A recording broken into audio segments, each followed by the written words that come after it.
भी दो है। एक है मनुष्य शक्ति का बाप। मनुष्य शक्ति में उसका बाप कोई नहीं, तो उसका बाबा भी कोई नहीं हो सकता। बाबा कहा जाता है ग्रैंडफादर को। और आत्माओं का बाप एक ऐसा है जिसका बाप कोई नहीं, उसको कहते हैं सुप्रीम सोल बाप, सुप्रीम बाप। और वो सुप्रीम बाप इस सृष्टि में तभी प्रत्यक्ष हो सकता है जब उस साकार मनुष्य शक्ति के बाप में आवे, नहीं तो प्रत्यक्ष भी नहीं हो सकता। कोई जान भी नहीं सकता जब तक साकार बाप में ना आवे।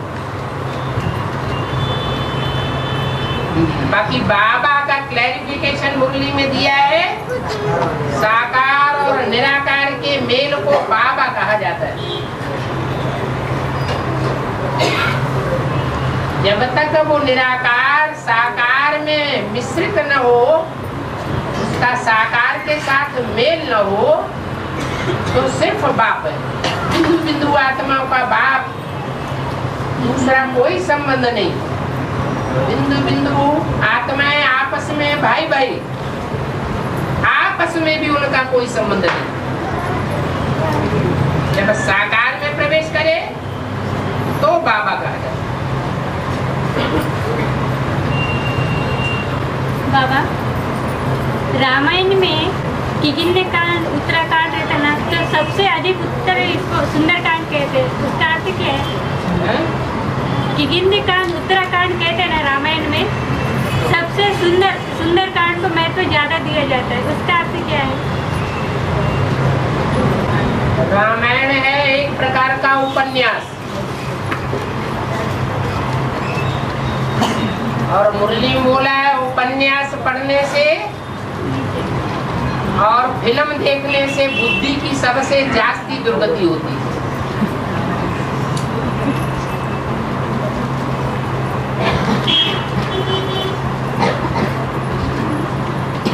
रामायण जो है सबसे लास्ट स्टेज की व्याख्या है वेदों की और उपनिषदों की। रामायण में एक अध्याय आया हुआ है सुंदरकांड,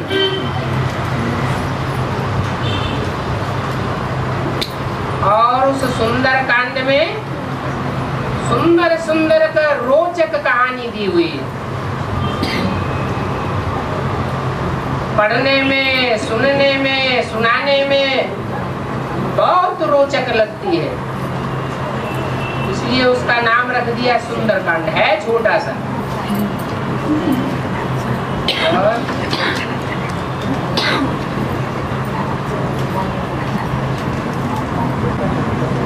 और बाबा जो राजयोग आदि में भी सिखाया ना बाबा, समझे नहीं सभी लोग, सही बात नहीं क्या? आदि में राजयोग बच्चों को सिखाया जाएगा या बड़ों को सिखाया जाएगा? बड़ों को सिखाया जाएगा। आदि में बड़े थे या छोटे छोटे बच्चे थे? आदि के लिए ही बोला है, शुरुआत में पूरा ज्ञान नहीं था तो टूट पड़े। राम फेल हुआ, क्यों फेल हुआ? शुरुआत में पूरा ज्ञान नहीं था, बेसिक पढ़ाई थी, एडवांस ज्ञान था ही नहीं। तो जब एडवांस गहराई का राज भरा हुआ ज्ञान ही बुद्धि में नहीं है, तो बच्चों का ज्ञान कहेंगे या सगीर का ज्ञान कहेंगे? बच्चा बुद्धि का ज्ञान था। राजयोग तो होता ही तब है जब बाप प्रत्यक्ष होते हैं, और बाप का प्रत्यक्षता वर्ष मनाया गया 76। उससे पहले बाप के रूप में प्रत्यक्ष ही नहीं हुआ जो राजयोग सिखाए। राजयोग सिखा करके राजा बनाए, इसलिए जितने भी सरेंडर हुए सब आधीन हो गए या राजा बन गए, सब आधीन बुद्धि बन गए। बाप तो आकर के स्वाधीन बनाते हैं, राजाई की शुरुआत करते हैं। स्वतंत्र रहो और स्वतंत्र रहने दो, फिर बनने वाले नंबरवार बनते हैं। इसलिए शास्त्रों में शंकर को स्वतंत्रता का सम्राट कहा जाता है।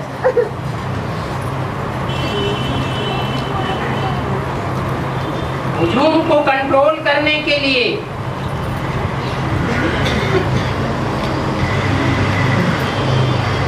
उनको कभी भी बड़े बड़े शहरों में नहीं दिखाया जाता।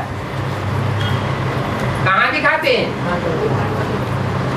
कांटों के जंगल में नहीं दिखाते, कैलाशी वासी दिखाते हैं।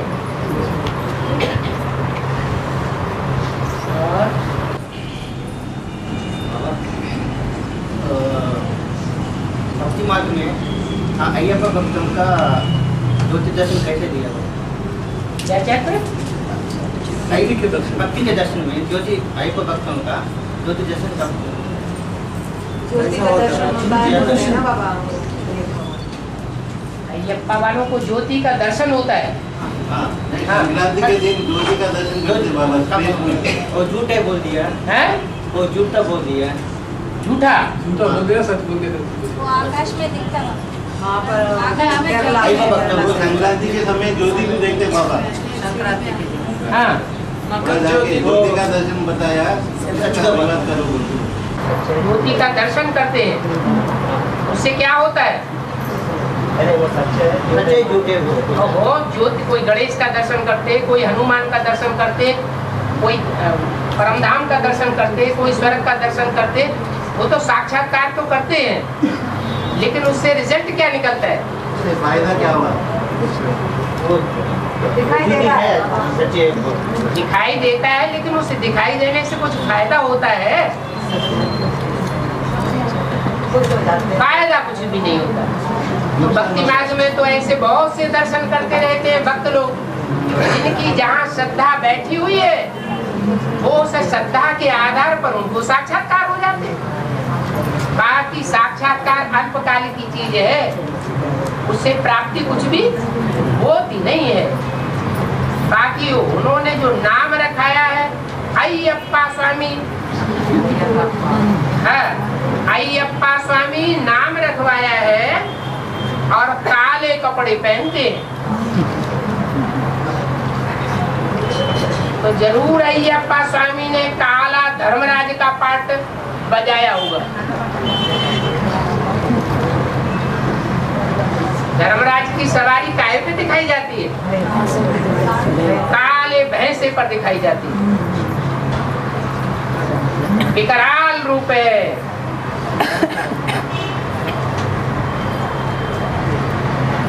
अष्ट देवों में एक देवता के रूप में तो दिखाया जाता है, परंतु तामसी रूप में दिखाया जाता है। जब पिटाई करता है तो मुंह में से बरबस आवाज निकल जाती है, आई। माने जो आई करने वाले हैं उन सबका अप्पा है।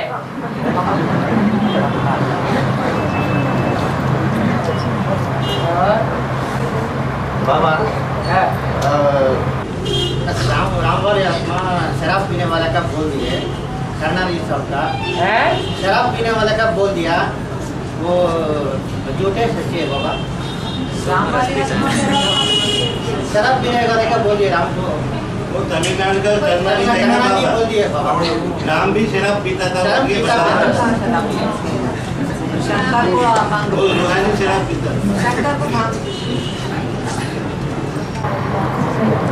आंध्रा में एक पार्टी है, उस पार्टी का नाम प्रसिद्ध है।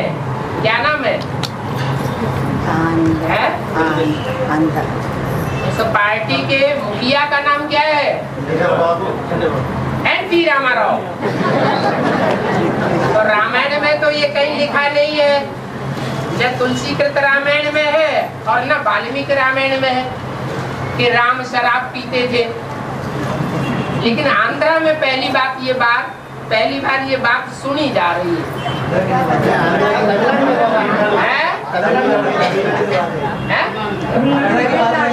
तमिलनाडु सीएम ने बताया ऐसा। किसने बताया? तमिलनाडु का सीएम ने बताया। कर्नाटक रावण का पूजा होता है तमिलनाडु में। देखो, भगवान की भाषा बोली जाती है या भगवान की बोली हुई भाषा से विद्वेष किया जाता है? अरे भगवान राम ने जो भाषा बोली है उस भाषा से भी उनको नफरत है। तो इस तरह की अनर्गल बातें क्यों नहीं निकलेंगी बुद्धि में से कि राम भी शराब पीते थे? अरे शराब तो व्यभिचार फैलाती है। जहाँ शराब का धंधा होता होगा वहाँ व्यभिचार जरूर होता होगा। कहाँ राम मर्यादा पुरुषोत्तम और कहाँ शराब पीने का धंधा जो वैश्यालयों में चलता है। अगर ऐसी कोई बातें करता है तो उनसे प्रूफ पूछना चाहिए। इन बातों का कोई प्रूफ है? मुरली में तो बोला है सब धंधों में है नुकसान, सब धंधे चौपट होने वाले,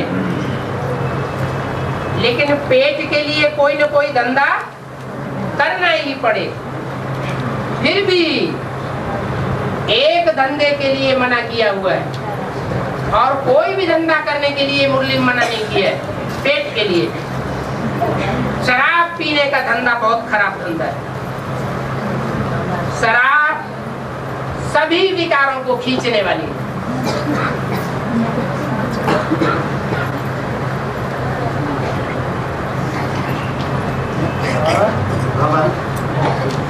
अनहद नाद माने विस्तार से समझो। अनहद नाद हद माने नहीं, हद माने हद, अनहद माने बेहद का, और नाद माने आवाज। क्या? जैसे कहते हैं शंखनाद, क्या की आवाज? शंख की आवाज। तो अनहद नाद का मतलब ये है बेहद की आवाज, मुख की आवाज नहीं, वो अंदर से आवाज आती है, तो कहते हैं अनहद नाद।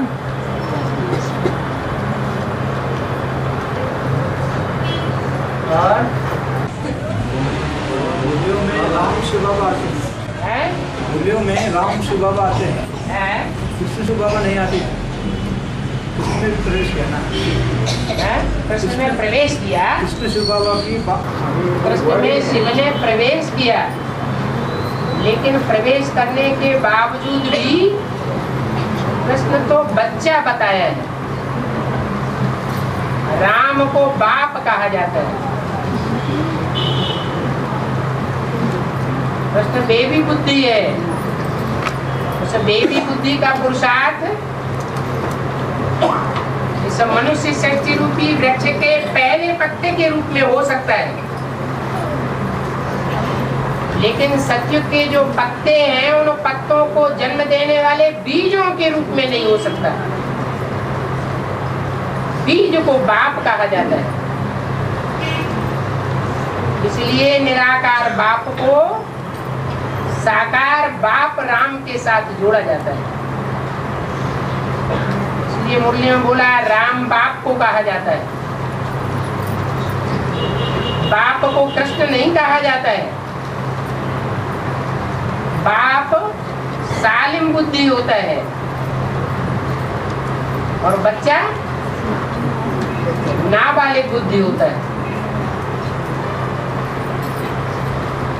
और बाबा आदम ने कहा था गंदम का दाना पैदा न होता शैतान खजाना। आदम के ऊपर ये गलती क्यों निकाली गई? बाबा का क्या स्टेटमेंट नंबर 10 में है, शैतान ने माया ने हवा को भटकाया, फिर हवा ने आदम को भटकाया बोलते कहा है। सही बात है क्या? आदम को खुदा मत कहो, आदम खुदा नहीं, लेकिन खुदा के नूर से आदम जुदा नहीं। इसका नाम आदम रखा गया है, बाबा आदम। उसको खुदा से अलग नहीं किया जा सकता। अगर आदम को खुदा से अलग कर दिया जाए तो खुदा खुदा नहीं रहेगा और आदम आदम नहीं रहेगा। कोई आदम को भी नहीं पहचान सकता और कोई खुदा को भी नहीं पहचान सकता। लेकिन माया ने भरम आया तो आदम में तो खुदा समाया हुआ है, माया के भरम आने में आदम आवेगा या हवा आवेगी? हवा आवेगी। तो हवा ही आती है, फिर हवा नहीं। आदम बरगलाया नहीं जा सकता। आदम को हवा ने बरगलाया बोल के कहा है। क्या नंबर? ये संगम युग की बात है, बरगलाया ये या द्वापर युग की बात है, बोल त्रेता युग की बात है। संगम युग की बात है। अगर संगम युग की बात है कि हवा ने आदम को बरगला लिया तो उसके बाद सतयुग आएगा या कलयुग आएगा? लेकिन क्या आया? सतयुग आया। तो बरगलाया हुआ कहेंगे? इसलिए तो कहा है नंबर 10 कैसेट में कहा है आदम ने नहीं भटका, हवा ने आदम को भटकाया। नहीं, तो एक तो है खुदा, खुदा आदम में आया और आदम जिसमें आया उसके लिए खुदा जिम्मेवारी लेता है कि इसकी जिम्मेवारी मेरी है। ये जो कुछ करता है, जो कुछ बोलता है, जो कुछ सोचता है, जो कुछ देखता है, उस सब की जिम्मेवारी किसकी है? खुदा की है।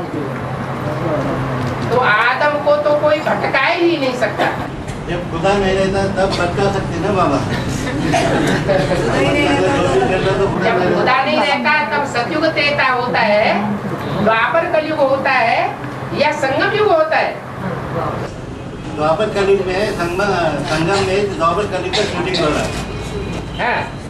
गंदुम खाने हैं संगम युग में तुम्हें याद कर रहे ना बाबा। गंदुम खाना, गंदुम नहीं खाना। गंदुम खाना माना आदम गंदम खाता है।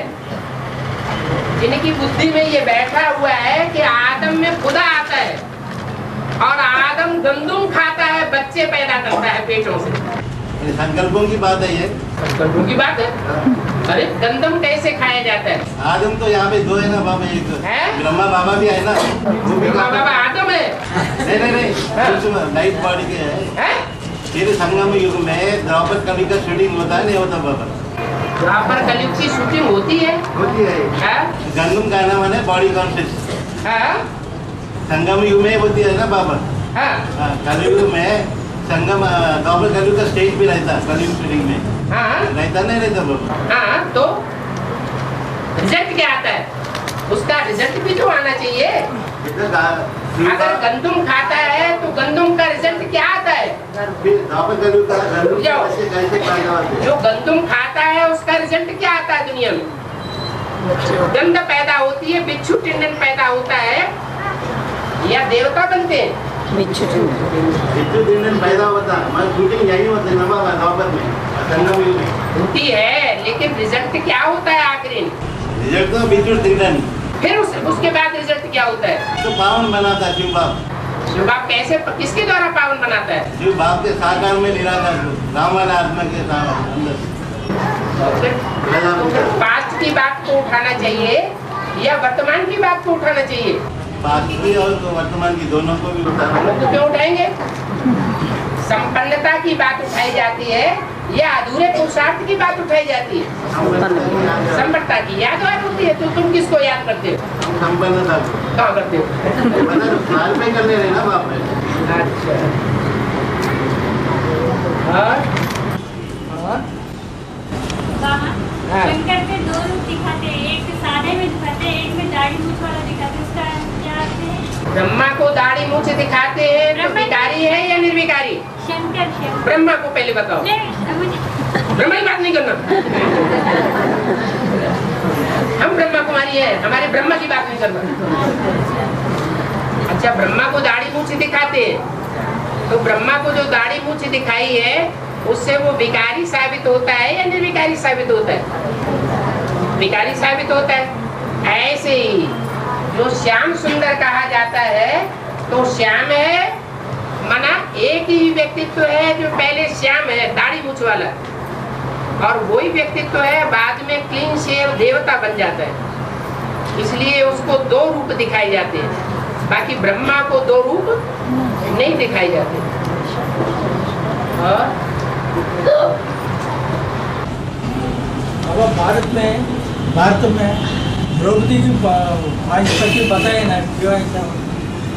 पति माने पाति माने रक्षा करने वाला। द्रौपदी को शास्त्रों में ये भी कहा है जैसे अग्नि सदैव पवित्र होती है ऐसे द्रौपदी सदैव पवित्र है। अपवित्रता का नाम निशान नहीं है। उसकी पैदाइश कहाँ से होती है? अग्निकुंड से पैदाइश होती है जो आदि सो अंत होता है। उसको कोई अपवित्र बना ही नहीं सकता। अगर द्रौपदी को ही अपवित्र कोई बना दे तो जगदम्बा की पूजा नहीं हो सकती। द्रौपदी कुंड कंपिल में यादगार बना हुआ है, यज्ञ कुंड से उत्पन्न होने वाली, वो विकारों की गंध से उत्पन्न नहीं हुई है। चोटी का ब्राह्मण है।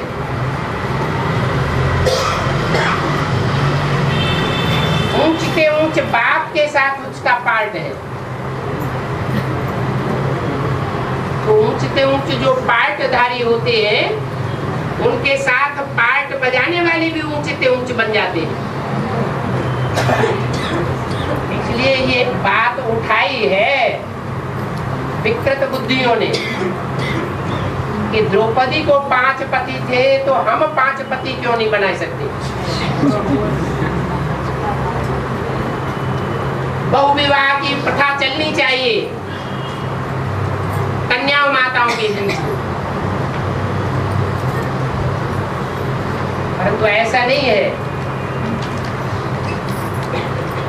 कोई भी ब्रह्मा कुमारी होती है जब उसको आश्रम या कोई सेंटर सौंपा जाता है तो कोई न कोई भाई तो मुख्य होता है जो उसकी रक्षा का निमित्त बनता है।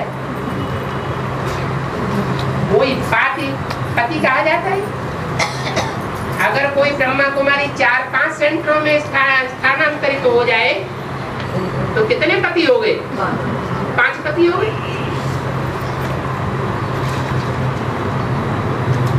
उल्टा अर्थ उठाया है।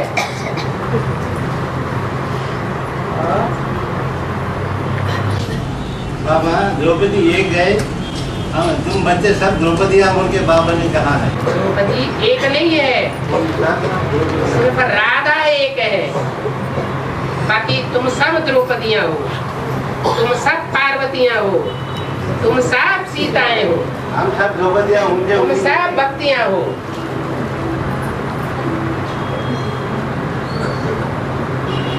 और मुसलमान लोग जितना मोहम्मद को मान्यता देते हैं उतना आदम को नहीं देते। जो पुराना होगा वही पुराने को बहुत महत्व देगा। जिसने पुराने को देखा ही नहीं है उसके अंदर स्मृति कहाँ से आवेगी? जो और धर्म की आत्माएं होती है वो परम धाम से बाद में आती है या शुरुआत में आती है? बाद में आती है। तो बाबा आदम की बातें कहाँ मालूम होंगी? सुना है, इसलिए सिर्फ बोला हुआ है शास्त्र में। नहीं, कुछ लोग बोलते हैं बाबा आदम बहुत लंबी चौड़ी कथा कहानियाँ आदम के लिए नहीं है। नहीं, खुदा के लिए, आदम के लिए बोलते हैं बाबा। आदम को खुदा मतलब बस सिर्फ बोलते हैं, बस इतनी चीजें कहानी मालूम है। लेकिन खुदा के नूर से आदम जुदा नहीं है। आदम अगर जुदा नहीं है तो साकार रूप को, भगवान को क्यों नहीं मानते? आगे जाके मानेंगे। जो 2500 वर्ष के बाद मानेंगे उससे क्या फायदा? अंत में तो सारी दुनिया मानेगी। हम मनवाएंगे, रुद्रमाला मन का है ना, सूर्यमान की। अरे जब मनवाएंगे, जब सारी दुनिया मानेगी तब माना तो क्या बड़ी बात हुई? जो पहले से माने वो बड़ी बात है। सारी दुनिया अंत की बात होती ना बाबा है? कुछ बच्चे मानेंगे, मनवाएंगे। सवाल मानने वालों से है। जो मानने वाले हैं वो ऊंचे कब कहे जाएंगे? अगर पहले से माने तो ऊंचे हैं, या लास्ट में जब प्रकृति की मार पड़ी, धर्मराज की मार पड़ी, सरकार की मार पड़ी, वातावरण की मार पड़ी, तब बरबस मान लिया तो क्या फायदा हुआ?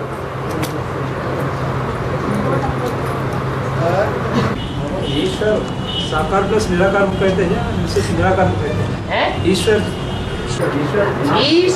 ईश मना शासन करने वाला, ईश्वर मना शासन करने वालों में वर मना श्रेष्ठ। वो शासन करने वालों में श्रेष्ठ है।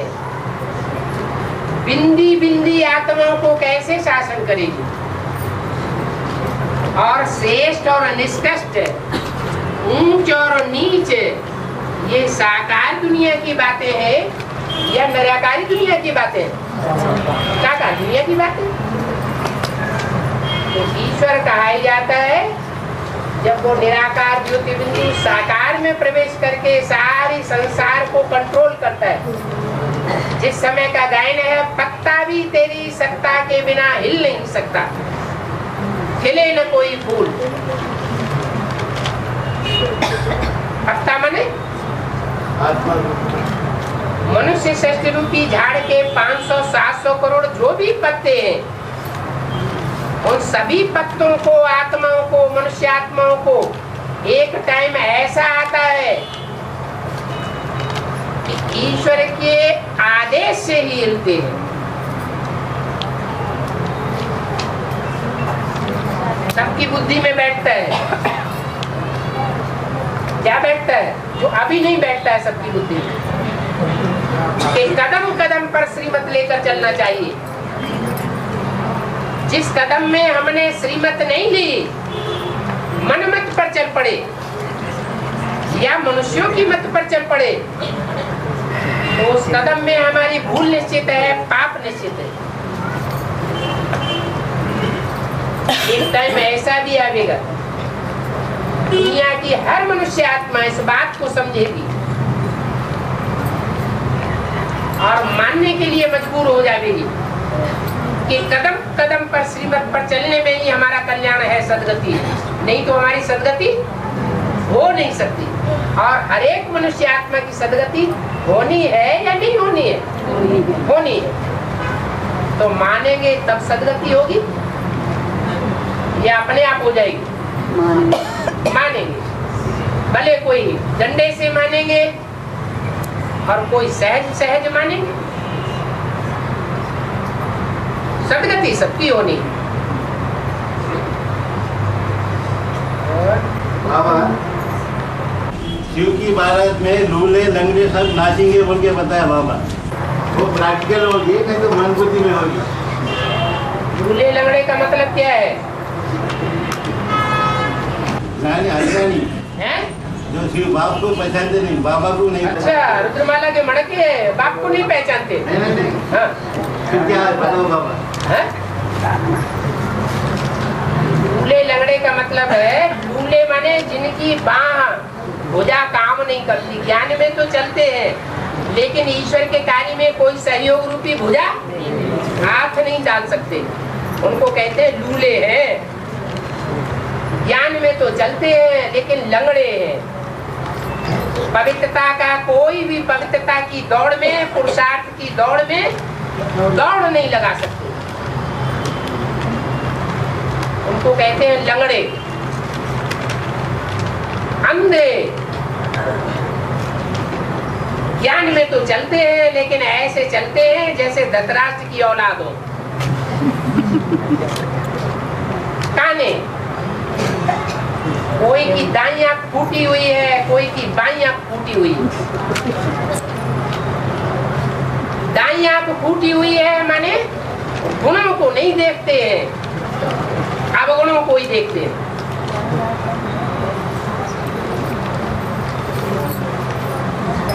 तो भांति भांति के रुद्रमाला के मणके हैं अपाहिज। देवता एक भी नहीं है, अखंडित। इसलिए भक्ति मार्ग में जो खंडित मूर्तियां होती हैं उनकी पूजा नहीं होती है। इन रुद्रमालाओं की मणकों की पूजा कब होगी? जब विजय माला में ऐड कर लिए जाए। इनकी बुद्धि रूपी आत्मा अपाहिज से सालिम बन जाए। क्योंकि बारात में नाचेंगे, बारात है प्रैक्टिकल है नहीं तो दे दिया।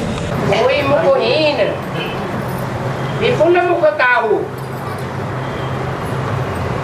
जो नाचना होता है वो ज्ञान डांस की बात है या स्थूल डांस की बात है? ज्ञान डांस की बात है। अगर समझ लो कोई को आंखें ही नहीं है तो हाथों से और टांगों से तो नाच सकता है ना। कोई को टांगे नहीं है तो कम से कम जैसे कि वो कलाबाज होते हैं, टांगे ऊपर कर लेते हैं और हाथों से चलते चले जाते हैं, तो हाथों से तो नाच सकते हैं। कोई को हाथ भी नहीं है, टांगे भी नहीं है, तो आंखों से तो नाच सकते हैं।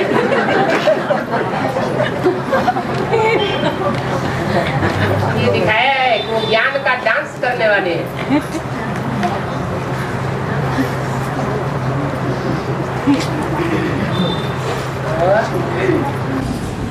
बाबा नाम से तो नहीं तो बोल दिया नहीं था नहीं। राम सेतु श्रीलंका में राम सेतु। अरे 2 महीने हो गए इस पॉइंट को क्लियर करते करते। रोज क्लास नहीं करते, फिर वही बातें आकर के पूछते।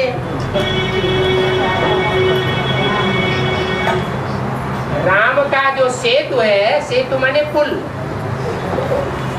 उसके लिए गायन है कि राम नाम, राम माने भगवान। भगवान ने 2 बंदरों को निश्चित किया कि इनके बुद्ध रूपी हाथों से जो भी पत्थर सागर में तैराए जाएंगे। ये दुनिया विषय सागर है। इस विषय सागर में राम कृष्ण रूपी जो बंदर हैं उनके बुद्ध रूपी हाथों से जो भी पत्थर बुद्धि मनुष्य विषय सागर में तैरते हैं उनके द्वारा ज्ञान का पुल बन जाता है। वो पुल राम राज्य से रावण राज्य तक कनेक्शन दे देता है। राम राज्य की सारी खबरें रावण राज्य तक पहुंचती हैं। सारा एडवांस ज्ञान एडवांस पार्टी से बी के बेसिक नॉलेज वालों तक पहुंचता है और बेसिक नॉलेज वालों की सारी हरकतें राम संप्रदाय तक पहुंच जाती है। ये पत्थर चैतन्य है या जड़ है? चैतन्य पत्थर है। तो 2 पार्टियां हो गई। एक पार्टी वो है जिसके हाथ में सत्ता है, धन संपत्ति है, धन संपत्ति इंडिविजुअल्स के पास ज्यादा होती है या सत्ताधीशों के पास ज्यादा होती है? सरकार के पास धन संपत्ति ज्यादा होती है या प्रजा के साथ ज्यादा धन संपत्ति होती है? राम और राम संप्रदाय सब प्रजा वर्ग में है या गवर्नमेंट है? प्रजा वर्ग है। राम राजा, राम प्रजा, राम साहूकार।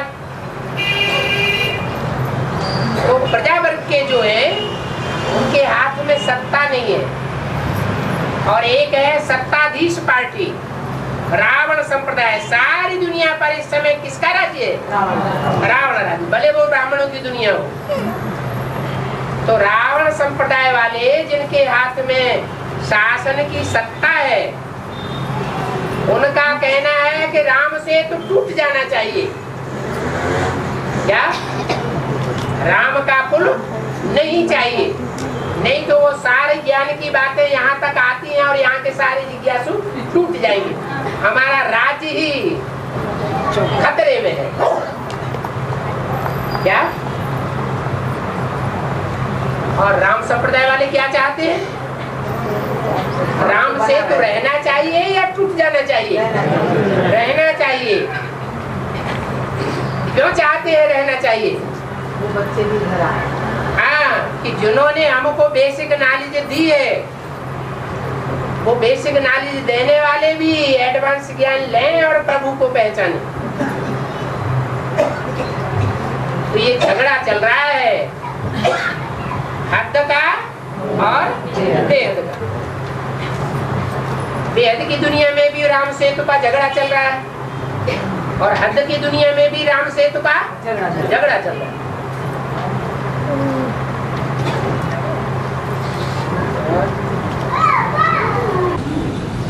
लाशपति तो समझ में आया, कैलाशपति कहते हैं। लाशपति मुर्दा, लाश माने मुर्दा है ना है। लाशपति माने मुर्दों का स्वामी। कैलाशपति शिव को कहा जाता है। हाँ।